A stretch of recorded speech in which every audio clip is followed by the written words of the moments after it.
तो पिछले एपिसोड में टैन्यू ने एक बहुत ही हाई क्वालिटी वाले मेडिसिन पिल को बनाया था, लेकिन मास्टर यानवुजी उसकी बातों के ऊपर यकीन नहीं कर रहा था, क्योंकि उसे लग रहा था कि टैन्यू अपने पॉइंट को बढ़ाने के लिए झूठ बोल रहा है। इसके बाद इटर्नल इमोर्टल सेक्ट के बाकी एल्डर भी उसके ऊपर इल्जाम लगाने लगते हैं और फिर कहने लगते हैं कि टैन्यू ने इस कंपटीशन के रूल को तोड़ने की कोशिश की है, जिसकी वजह से उसको तो मार देना चाहिए। इसके अलावा हम देखते हैं कि बाकी लोग भी ऐसी ही बातें करने लगे थे और इस वक्त वो सभी टैन्यू को इसके लिए मार देना चाहते हैं, लेकिन हम देखते हैं कि टैन्यू अभी भी इनकी बातों के ऊपर कोई जवाब नहीं दे रहा था और वो बिल्कुल अपने जगह पर शांत खड़ा हुआ होता है। तभी इन सब के बातों की वजह से मास्टर तेनताई इनके ऊपर बहुत ज्यादा गुस्सा हो जाते हैं और फिर इनसे अपनी बकवास को बंद करने के लिए कहते हैं। लेकिन तभी मास्टर तेनताई के इस बात को सुनकर मास्टर यानवुजी उनके सामने आता है और फिर मास्टर तेनताई से कहता है, क्या तुम टैन्यू को सपोर्ट करना चाहते हो? तब इसके इस बात पर मास्टर तेनताई कहते हैं कि टैन्यू ने मेडिसिन पिल को सक्सेसफुली रिफाइन कर लिया है और इन सब के बीच तो उसने केवल इसका गलत नाम ही बताया है, जिसकी वजह से तुम कैसे मान सकते हो कि टैन्यू ने कंपटीशन का रूल तोड़ दिया है। लेकिन अब इस बात पर मास्टर यानवुजी मास्टर तेनताई के ऊपर गुस्सा होने लगता है और फिर वो कहने लगता है कि टैन्यू ने सबके सामने इतनी बड़ी झूठ बोली है, लेकिन इसके बाद भी तुम टैन्यू को बचाने के लिए ऐसी बातें कर रहे हो। इसी के साथ मास्टर यानवुजी टैन्यू के ऊपर चीटिंग का इल्जाम लगाने लगता है, लेकिन हम देखते हैं कि मास्टर तेनताई को इन सभी के बातों से कोई भी डर नहीं था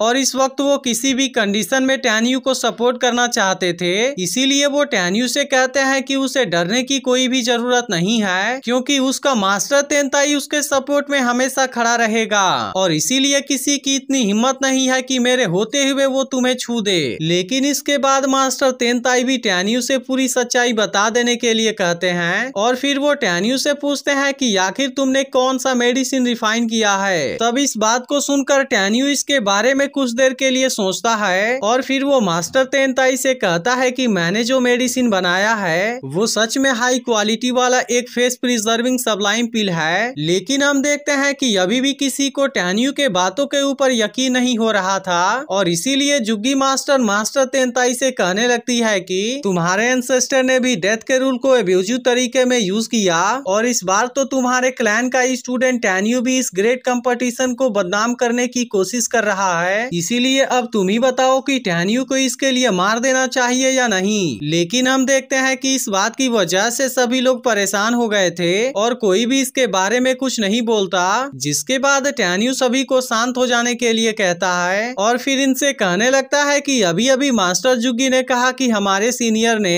एक्सट्रीमली हाई क्वालिटी वाले फेस प्रिजर्विंग सबलाइम पिल को कभी भी रिफाइन नहीं किया था। इसीलिए मैं चाहता हूं कि अगर किसी के पास में सबसे बेस्ट क्वालिटी वाला फेस प्रिजर्विंग सबलाइम पिल है तो वो उस पिल को लेकर मेरे पास में आए, जिसके बाद मैं अपने बनाए हुए मेडिसिन के बारे में एक बहुत ही अच्छी एक्सप्लेनेशन दूंगा। तभी इसके इस बात को सुनकर चीफ टैंक बताती है कि मेरे पास में एक ऐसा पिल मौजूद है और इसके बाद वो तुरंत इसे टैन्यू को दे देती है। इसके बाद हम देखते हैं कि टैन्यू इस मेडिसिन के बारे में एनालाइज करता है और फिर इसे देखकर मुस्कुराने लगता है। इसके बाद वो सभी से कहता है कि यह मेडिसिन बिल्कुल भी बेस्ट क्वालिटी वाला फेस प्रिजर्विंग पिल नहीं है, बल्कि यह चीज असल में बेस्ट क्वालिटी वाली फेस प्रिजर्विंग एलेक्सिर हो सकती है। लेकिन हम देखते हैं कि मास्टर यानवुजी को अभी भी टैन्यू के बातों पर यकीन नहीं हो रहा था और उसे लग रहा था कि टैन्यू अभी भी बकवास बातें कर रहा है। जिसके बाद टैन्यू मास्टर यानवुजी से कहता है कि पहले मेरी बात को खत्म कर लेने दो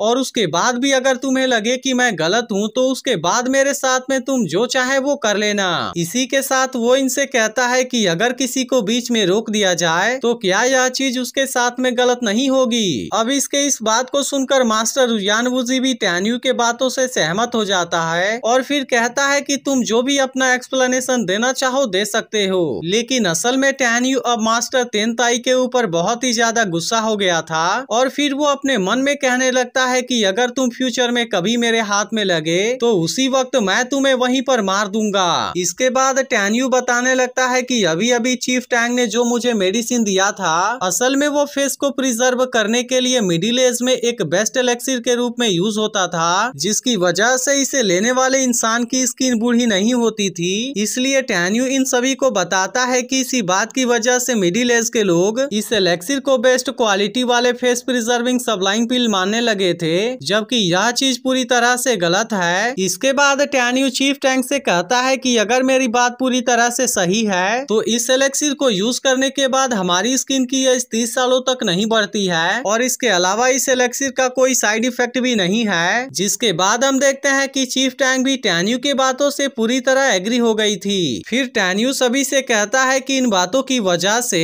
यह चीज बेस्ट क्वालिटी वाले फेस प्रिजर्विंग सबलाइन पिल कहलाने के लायक नहीं है, क्योंकि असल में मैंने जो 12 सबलाइन पिल को बनाया है वही असल में सबसे बेस्ट क्वालिटी वाले फेस प्रिजर्विंग सबलाइन पिल हैं, क्योंकि एक बार इसे लेने के बाद इंसान की स्किन 300 सालों तक पुरानी नहीं होगी। और अब इसके इस बात को सुनकर सभी लोग पूरी तरह से हैरान हो गए थे, क्योंकि अभी भी किसी को इसके बात के ऊपर यकीन नहीं हो रहा था। अब टैन्यू इनसे बताता है कि मिडिल एज के पहले इस एलेक्सिर को भी एक्सट्रीम सबलाइन एलेक्सिर के 3 किंग में से एक माना जाता था, क्योंकि इस एलेक्सिर का जो असर था उसे किसी के साथ में भी कंपैरिजन नहीं किया जा सकता था। लेकिन अगर कोई मेरे द्वारा बनाए गए अल्टीमेट फेस रिस्टोरिंग पिल को केवल एक बार ही ले ले, तब चाहे वो मेल हो या फीमेल, उसका यंग अपीयरेंस उसके पास में वापस आ जाएगा। इसके अलावा बूढ़े लोग मिडिल एज वाले हो जाएंगे, जबकि मिडिल एज वाले यंग हो जाएंगे, और जो यंग होंगे वो 18 साल के हो जाएंगे। और इसके अलावा यह मेडिसिन इतनी असरदार है कि वो 300 सालों तक बिल्कुल वैसा ही रहेगा, लेकिन 300 सालों के बाद भी उसकी एज डायरेक्टली नहीं बढ़ेगी, बल्कि उसके बाद भी उसकी एज नॉर्मली बढ़ती रहेगी। लेकिन अभी भी जुग्गी मास्टर को टैन्यू के बातों पर यकीन नहीं हो रहा था,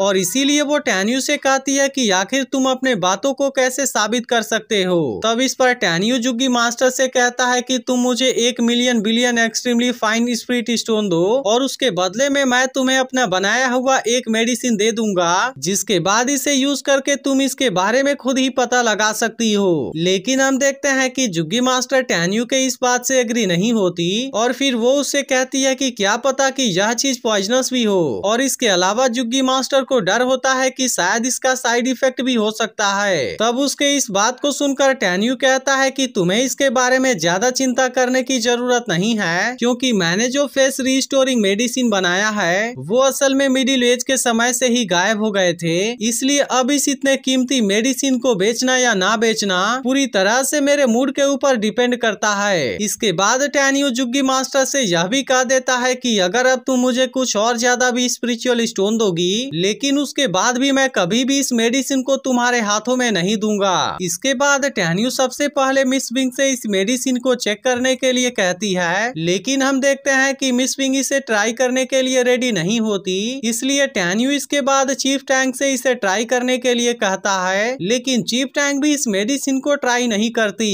लेकिन तभी हम देखते हैं कि सियाओ इस मेडिसिन को अपने ऊपर टेस्ट करने के लिए रेडी हो जाती है, और फिर टैन्यू से कहती है कि चाहे कोई तुम्हारे ऊपर यकीन करे या ना करे, लेकिन मुझे हमेशा ही तुम्हारे ऊपर पूरा यकीन है। इसके बाद हम देखते हैं कि सियाओ इस मेडिसिन को लेने के लिए रेडी हो गई थी, लेकिन टैन्यू से पहले ही बता देता है कि इसके दौरान तुम्हें थोड़ा सा दर्द भी होगा, लेकिन यह चीज बहुत ही जल्द खत्म भी हो जाएगी। इसके बाद सियाओ टैन्यू के बनाए हुए मेडिसिन को ले लेती है, जिसकी वजह से सियाओ के बॉडी में कुछ देर के लिए जलन होती है, लेकिन अब इसके बाद धीरे धीरे उसकी बॉडी पूरी तरह से चेंज हो जाती है। अब इस बात की वजह से मास्टर तेनताई बहुत ही हैरान हो गए थे, और यह देख चीफ टैंक भी तुरंत सियाओ के पास में आ जाती है, और फिर वो उसे बताती है कि तुम सच में 18 साल की हो गई हो। लेकिन हम देखते हैं कि सियाओ को इस बात के ऊपर यकीन ही नहीं हो रहा था, और इसलिए वो चीफ टैंक से कहती है कि आप झूठ मत बोलिए। लेकिन इस पर चीफ टैंक कहती है कि यह बात पूरी तरह से सही है, और इसके बाद वो मिरर में उसके चेहरे को भी दिखा देती है। अब खुद को इतना यंग देख सियाओ भी पूरी तरह से हैरान हो गई थी, इसलिए वो तुरंत ही टैन्यू को गले लगा लेती है, और फिर कहती है कि तुम सच में बहुत ही शानदार हो। इसके बाद हम देखते हैं कि टैन्यू भी बहुत ज्यादा खुश हो गया था, और फिर वो अपने बनाए हुए मेडिसिन में से एक मेडिसिन चीफ टैंक को भी गिफ्ट कर देता है, और फिर वो इसी में से एक मेडिसिन मिस पिंक को भी गिफ्ट दे देता है। लेकिन अब टैन्यू के मेडिसिन के ऐसे असर को देख जुग्गी मास्टर भी पूरी तरह से हैरान हो गई थी, और इसीलिए वो टैन्यू को इसके बारे में एक ऑफर देने का डिसाइड करती है, और फिर वो टैन्यू से कहती है कि अगर मुझे तुम इनमें से 3 मेडिसिन को दे दो तो इसके बदले में मैं प्रॉमिस करती हूँ कि 2 महीने के बाद तुम्हें यूकिन के साथ में फाइट करने की कोई जरूरत नहीं पड़ेगी। और इसी के साथ मैं यह भी प्रॉमिस करती हूँ कि रॉयल पैलेस के इमोर्टल सेक्ट के स्टूडेंट अगले 100 सालों तक गॉड्स बैटलफील्ड में बहुत ही आसानी से एंटर कर सकते हैं। लेकिन हम देखते हैं कि टेन्यू जुग्गी मास्टर के इस ऑफर को ठुकरा देता है और फिर उससे कहता है कि अगर तुम इसके बदले में तुम 1000 साल का भी वादा करो तो फिर भी यह चीज मेरे मेडिसिन के सामने बहुत ही ज्यादा कम है। अब इसकी वजह से मिस विंग इसके बारे में कुछ भी नहीं बोल पाती और मास्टर तेनताई भी टेन्यू के इस बात की वजह से काफी इम्प्रेस हो गए थे। इसके बाद वो मास्टर यानवुजी से कहते हैं कि टेन्यू ने एक बहुत ही हाई क्वालिटी वाले मेडिसिन को सक्सेसफुली रिफाइन कर लिया है, जिसके बदले में इसके लिए तुम्हें 800 पॉइंट दे देने चाहिए। लेकिन हम देखते हैं कि मास्टर यानवुजी मास्टर तेनताई के इस बात को नहीं मानता और फिर वो कहता है कि मैं टेन्यू के अकेले इस बात के ऊपर यकीन कैसे कर लूं। जिसके बाद जुगी मास्टर भी कहने लगती है कि टेन्यू ने मेडिसिन रिफाइन करने के लिए जो एलेक्सिर चूज किया था उसमें केवल 7th लेवल तक के एलेक्सिर मौजूद थे, जिसका मतलब है कि अगर इसकी मदद से कोई मेडिसिन बनाया जाए तब उसमें अधिकतम केवल मीडियम लेवल तक के एलेक्सिर ही रिफाइन किए जा सकते हैं। जिसके बाद मास्टर यानवुजी भी कहता है कि अगर टेन्यू के बनाए हुए मेडिसिन को मीडियम लेवल वाला एलेक्सिर माना जाए तब इसके बदले में उसे केवल 20 पॉइंट ही मिलेंगे और इसके बाद एपिसोड यहीं पर एंड हो जाता है। लेकिन अगर आपने इसके पिछले एपिसोड को मिस कर दिया हो तो लेफ्ट वाली वीडियो जरूर देख लेना और अगर एक्सप्लेनेशन अच्छी लगी हो तो वीडियो को लाइक करके चैनल को सब्सक्राइब जरूर कर देना।